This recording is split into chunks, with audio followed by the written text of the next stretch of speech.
In order, all those persons not having the privilege of the floor will please vacate the chamber at this time. All the guests in the gallery and all members will please rise as we're led in prayer today by the gentleman from the 59th Delegate Come.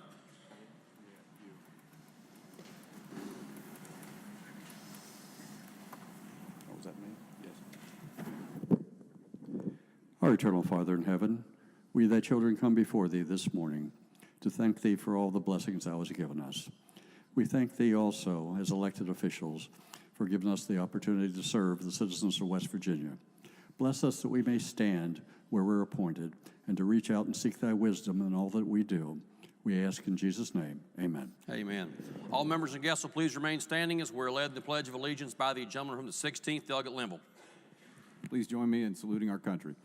I pledge allegiance to the flag of the United States of America and to the republic for which it stands, one nation under God, indivisible, with liberty and justice for all. All members and guests may be seated. Reading of the Journal. Journal of the House of Delegates, Charleston, Tuesday, January 15th, 2019. Gentleman from the 11th, Delegate Atkinson. Mr. Speaker, I ask unanimous consent that the further reading of the journal be dispensed with and that it be approved as having been read. Gentleman from the 11th, ask unanimous consent that further reading of the journal be dispensed with and that it be approved as having been read. Is there objection? Is there objection? Chair hears no objection. So ordered. Introduction of guests. Gentleman from the 23rd, Delegate Miller. Thank you, Mr. Speaker. We have with us some members of the National Elementary School Honor Society from Brookview Elementary School today.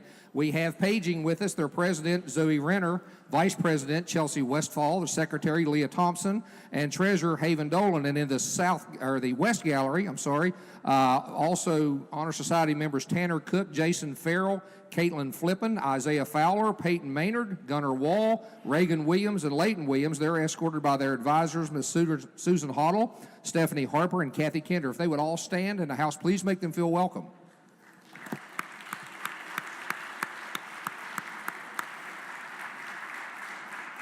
Gentleman from the 14th, Delegate Butler. Thank you, Mr. Speaker. Joining us from Ashton Elementary today, we have 3 pages. And if these pages would stand up as I call their names, we have Ashton Hamilton, and he's accompanied by Ashley and Anthony, his parents. We also have Connor Buckle, accompanied by Ashley Buckle, his mom. And we have Isaiah Ramey, accompanied by his mom, Jessica. If the House would welcome them and keep them busy today.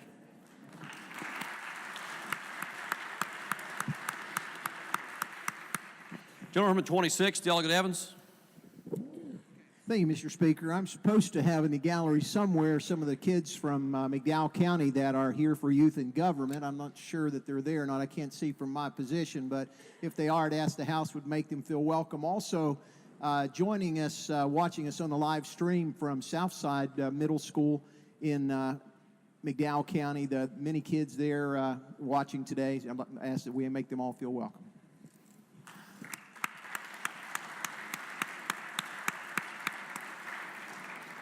Gentleman from the 2nd, Delegate Desario. Thank you, Mr. Speaker. Joining us today in the South Gallery, we have some apprentices, first and second year apprentices from the Carpenters Local 439. They're covering 21 counties in southern West Virginia, and they are accompanied today by former Delegate Scott Brewer. If you would all stand, and the House would help me make them feel welcome.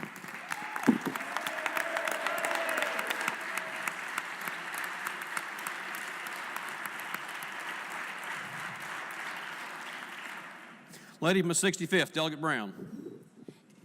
Thank you, Mr. Speaker. Today with us all the way from the Eastern Panhandle, we have some educators and school personnel. Will you please stand up, and will the House make them feel welcome as well?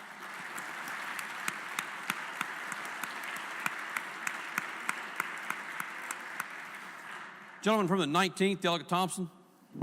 Thank you, Mr. Speaker. I just noticed I have a visitor from my area up there, one of my former students in the South Gallery, Justin Crockett. If he would stand up, everybody please give him a warm round of applause.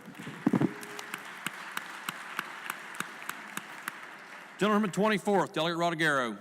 Thank you, Mr. Speaker. On behalf of Delegate Tomlin and I, we have some students from student government from Mann Elementary. We have, wait a minute, they kept sending stuff. Don't send no more yet. Okay. We have President Bailey Jo Cook and her mom, Amy Cook, Vice President Peyton Nelson with her grandfather, Lonnie Maynard, Senator Lucas Vanover with his grandparent, Randy, and Sabrina, and little sister, Layla. We have Senator Christina Wheatley with her mom, Nina Wheatley. Let's see, their student government sponsor is Tammy Lucas and Tony Duba. And today is Tammy Lucas's birthday, and I'd like to wish her a happy birthday. Would the floor please make them welcome? Thank you.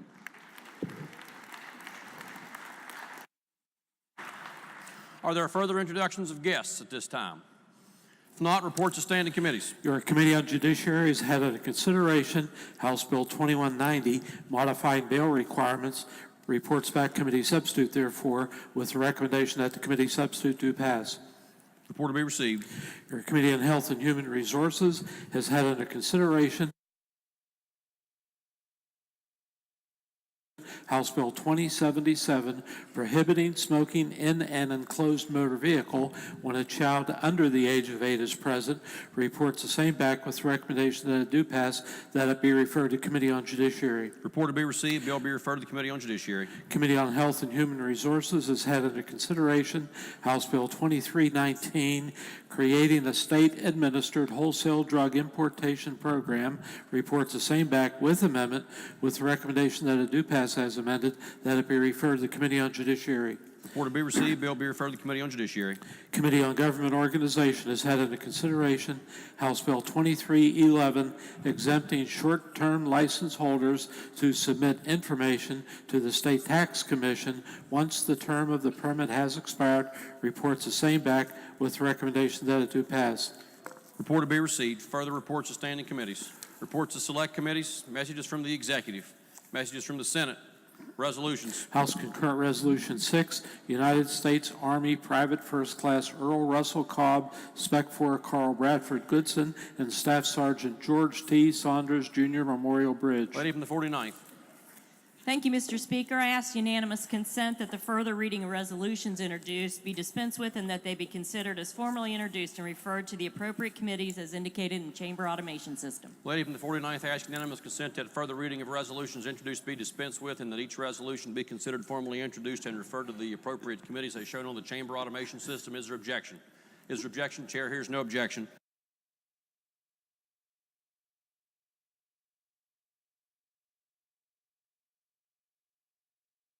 Petitions. Delegate Rowe presents a petition signed by citizens of the state supporting implementation of the MAKA plan for Alzheimer's disease. Petition be referred to the Committee on Finance. Further petitions? Motions? Bills introduced. House Bill 2445, creating the Independent Redistricting Commission of the Joint Committee on Government Finance. Lady from the 49th. Mr. Speaker, I ask unanimous consent that the further reading of bills introduced be dispensed with and they be considered as formally introduced and referred to the appropriate committees as indicated in the chamber automation system. The lady from the 49th asks unanimous consent that further reading of bills introduced be dispensed with and that each bill be considered formally introduced and referred to the committees as shown on the chamber automation system. Is there objection? Is there objection? Chair hears no objection. Unfinished business. Bills on third reading. House Bill 2164, clarifying that appeals to the Supreme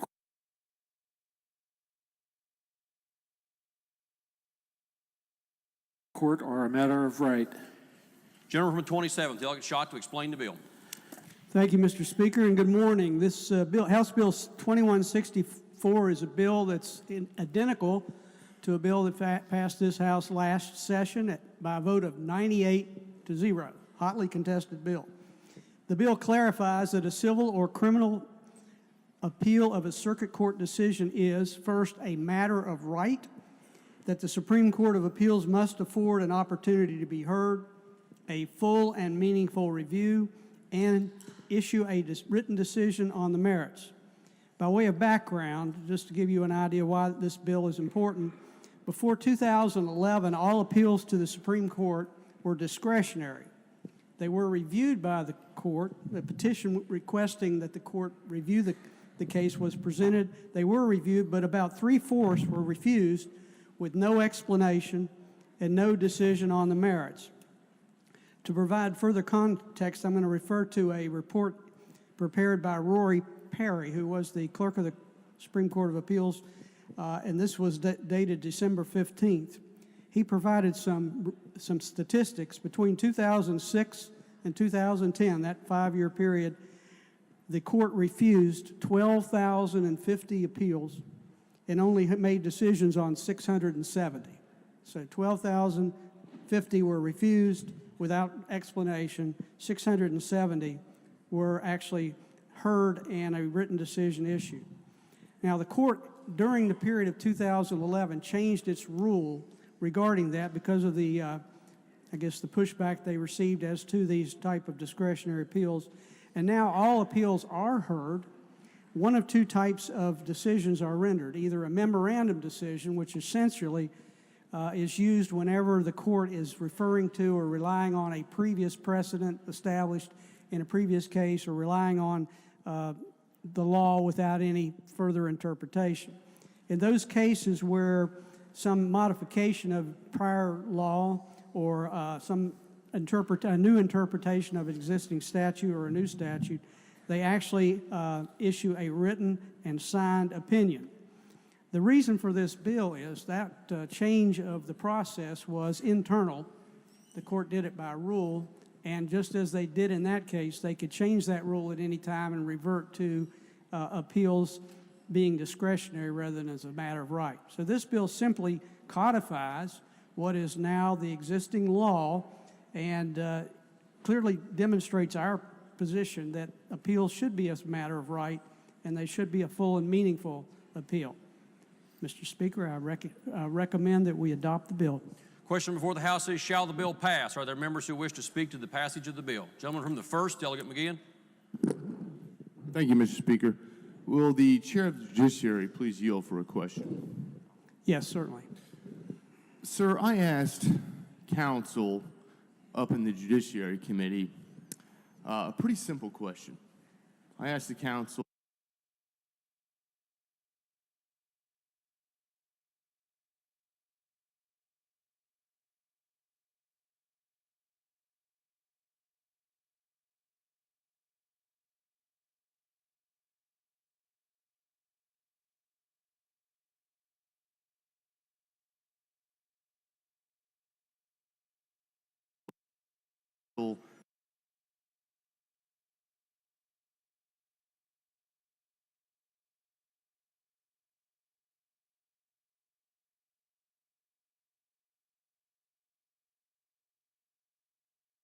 the Judiciary Committee a pretty simple question. I asked the counsel while we were debating this bill if this new language would be binding on the Supreme Court. And I wanted to ask you the same question. What's your opinion now? I would say that there's some doubt if the most recent Supreme Court decision by the substitute justices in the Workman case as to what our authority is with respect to the court's internal operation. There may be some doubt. I understand that that decision is under appeal. My opinion would be before that decision that yes, it would be binding on the court. The court has, in fact, adopted by rule this very process, which under our Constitution, their rules become law. So I think that what we're basically doing is codifying what they're currently doing. And I believe it is binding, but more importantly, I think it's it is an assertion of us as a body of our policy that appeals every citizen, every entity should be entitled to a full and meaningful appeal if they take a case to our Supreme Court. Okay, thank you. Mr. Speaker, speak to the bill. Proceed. I'm in favor of this bill. But as of right now, in light of that ruling from that acting Supreme Court upon the impeachment proceedings that halted the impeachment proceedings, it is uncertain right now whether this body and the legislature in general, which is constitutionally charged with enacting, developing, and determining what the law is in this state, whether it's even relevant vis-a-vis the judicial branch. What has happened so far and what this House specifically, not just the legislature, what this House Specifically, regardless if you're a Republican or Democrat, regardless of whether you even agreed with why and how the impeachment proceedings started and ended, we should all be worried. We should all be concerned about what that ruling from that acting Supreme Court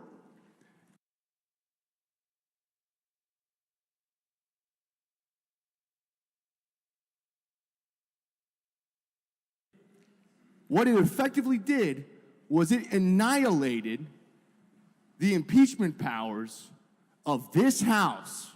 And then it also set a precedent that left in question whether they can abide by this House and the Senate, the legislative's purview constitutionally to determine what law is in this state.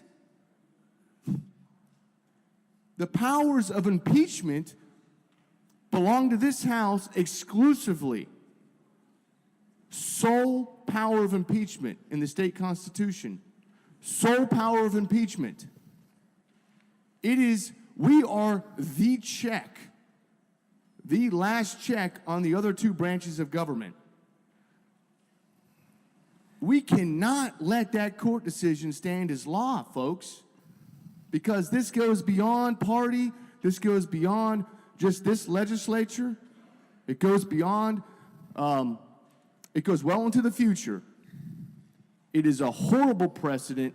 We need to address it because simple bills like this, which have great intent and can do very good, positive things that we're about to pass here, we're not even sure if they're going to be abided by our own Supreme Court.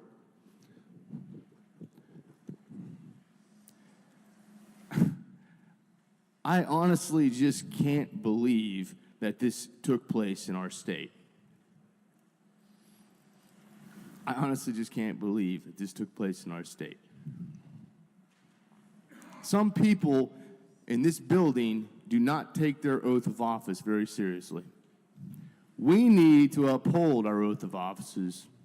They don't have an expiration date, and we need to correct that problem going forward. That should be a priority for this House. Thank you. Gentleman from the 67th, Delegate Doyle. Would the Chair of Judiciary yield to one question? Chairman does. One answer coming up. Go ahead. Okay. Mr. Chairman, I think I know the answer to this question, but I just want to make sure. When this bill says all appeals, it is all civil and criminal appeals. Is that right? That is correct. Thank you. Gentleman from the 27th, wish to close debate. Thank you, Mr. Speaker. I share some of the concerns of my colleague from the first, but I think we're going to lose focus on this bill. This bill is a statement of our policy with regard to rights that our people and entities in this state have as to the right of a full and meaningful appeal. The decision to which the gentleman from the first referred does not address that issue. Obviously, we all have concerns about the breadth of that opinion, and hopefully that opinion will be overturned at some point. But in any event, it really does not affect your vote on this bill. This bill simply is our assertion that our citizens are entitled to this right as a matter of law. It does correspond with the current practice of the court. To that extent, it would reflect consistency and not any type of inconsistency with the actions of the court now. But this is our statement of what we think the law is and should be, and I urge that you vote in favor of House Bill 2164. Question before the House is, shall the bill pass? Those in favor will vote aye. Those opposed will vote no. The clerk will prepare the machine.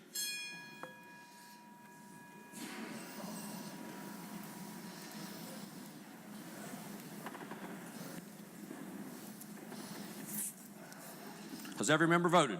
If so, the clerk will close the machine and ascertain the result. On that question, there are 100 ayes, 0 nays, and 0 members absent not voting. Majority of those present having voted in the affirmative, Chair declares the bill passed. Clerk will please report the title. House Bill 2164. Are there amendments to the title? If not, the title is read by the clerk will be and remain the title of the bill. The clerk will please communicate the action of the House to the Senate and request concurrence therein. Next bill on third reading. House Bill 2351 relating to regulating prior authorizations. Gentleman from the 27th, Delegate Ellington, to explain the bill. Thank you, Mr. Speaker. This is House Bill 2157, regulating prior authorization. Mr. Speaker, this is a bill that is similar to Senate Bill 442 that was passed unanimously by both chambers last year and unfortunately was vetoed by the governor for certain reasons. Now, the governor's veto message stated that the legislation voided prior authorization in existing contractual agreements as unenforceable and violated the contracts clause of both U.S. and West Virginia constitutions and impaired the obligations of the existing contracts. So changes in this particular bill address the governor's objections. Now, for the benefit of all the new members that were not involved in last year's vote, I wanted to just give a brief overview of what prior authorization entailed. Prior authorization, mainly for health care, has a number of pros and cons. The main pros are to promote cost savings in health care. And it also helps to save taxpayer money from state, federal sources. The intent is also to reduce unnecessary utilization of services and also to potentially decrease fraud for people billing for services that they're not particularly providing. The cons, though, are that it can negatively impact patient outcomes. It increases documentation and bureaucracy. It can also increase wait times for procedures or processes. And there's also a cost shifting not only from the state, the insurers, but to providers. And also can lead to potentially clients or patients not obtaining the desired treatments. So examples of that are different procedures someone may need, such as surgery, different testing, such as maybe an MRI exam or procedure or labs, and then also, for most people, medications, prior authorization for maybe name brands for different medications. The way you would obtain prior authorization for certain things, you can either go by phone, mail, fax, and also electronic means. And it's not unusual. I would give you just an example for one of my office staff to be on the phone for 2 hours trying to get prior authorization for something. So it's not an unusual thing, and many providers experience the same type of thing. And I would say that the lady from the 32nd probably could tell you how much time she spends trying to obtain prior authorization in the emergency department, which takes time away from her seeing her other patients in the emergency room. So it is a cumbersome process in many cases.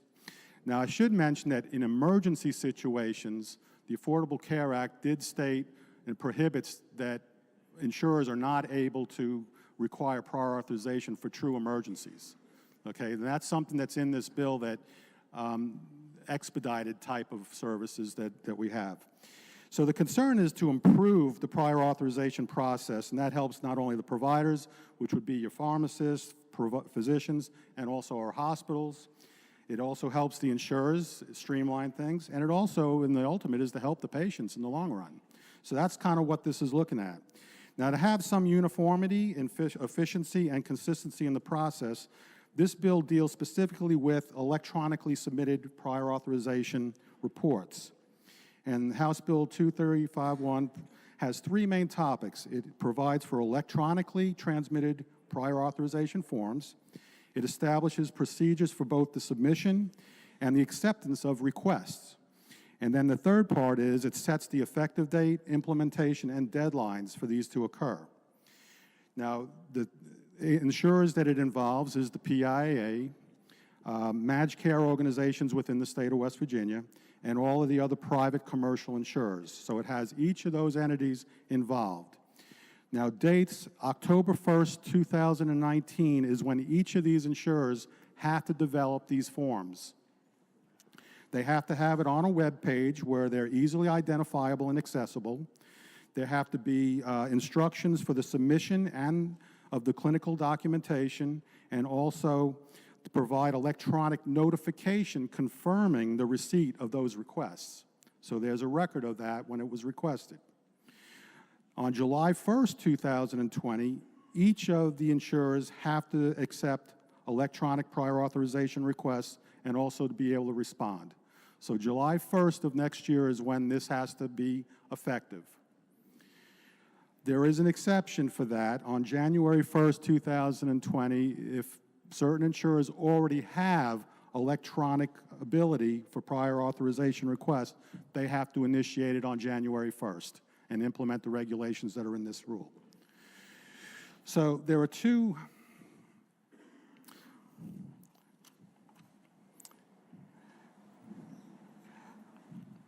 let's see, I was missing one thing here. Let's see.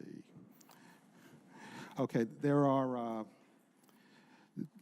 several things that if the provider submits a prior authorization electronically, then the terms of this is that the insurer has 7 days to respond to the request.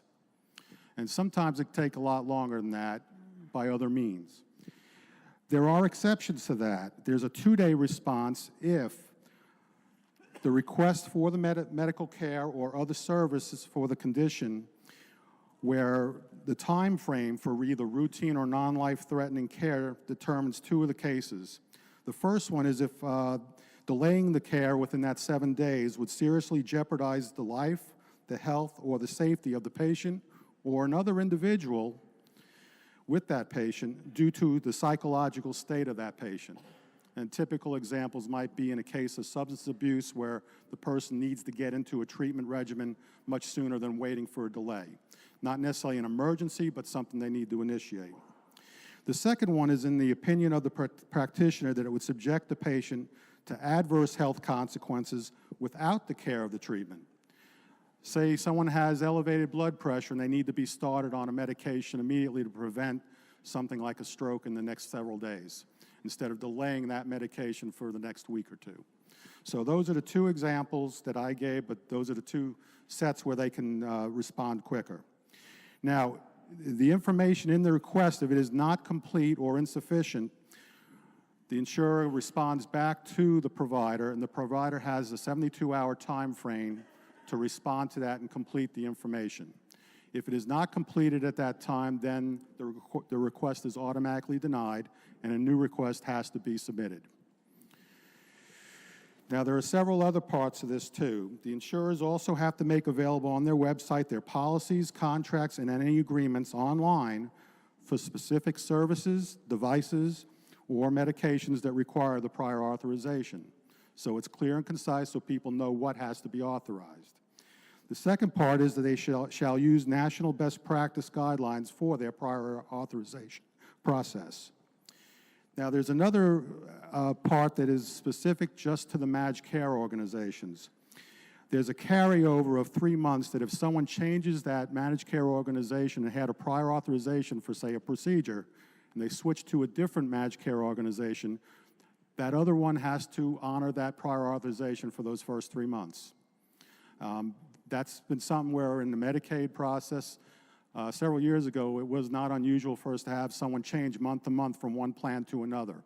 And that just kind of eliminates them bouncing around and having to go through the same process again and again. But it's only for the 3-month part-time. And then it's effective for all contracts that are effective after January 1st, 2020. That's how it does not violate the contract clause the governor posed before. So, Mr. Speaker, I would be glad to answer any questions related to this, but I would recommend that the bill is passed. The question before the House is, shall the bill pass? Are there members who wish to speak to the passage of the bill? Lady from the 52nd, Delegate Saipo.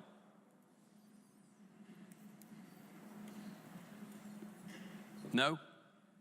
Are there other members who wish to speak to the passage of the bill? If not, the question before the House is, shall the bill pass? Those in favor will vote aye. Those opposed will vote no. The clerk will prepare the machine.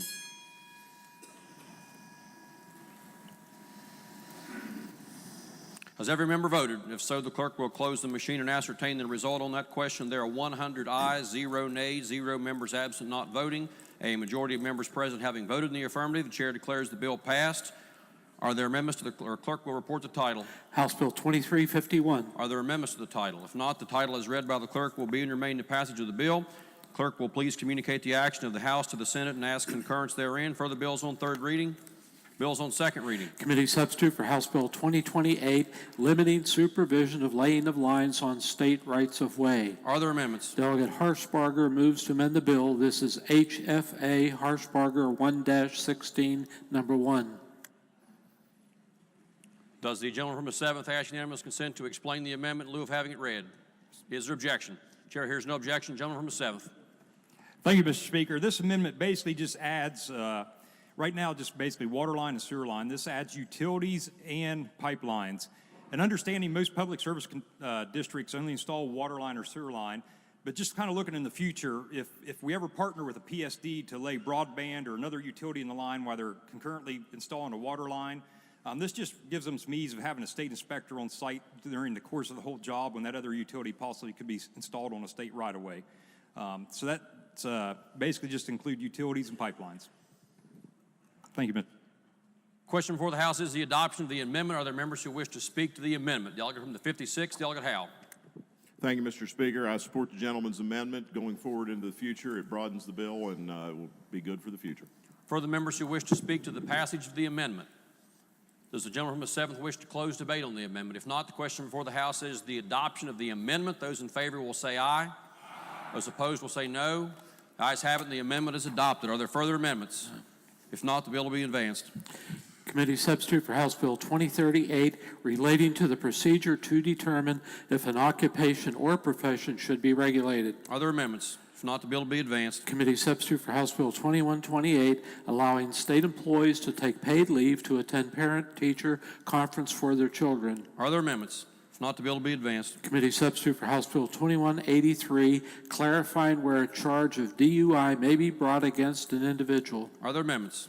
If not, the bill will be advanced. Further bills on second reading. Bills on first reading. House Bill 2185 relating to the removal of animals left unattended in motor vehicles. Bill will be advanced. Committee substitute for House Bill 2307 relating to creating a provisional license for practicing barbering and cosmetology. Bill will be advanced. Further bills on first reading. None. Leaves of absence. Remarks by members of the House.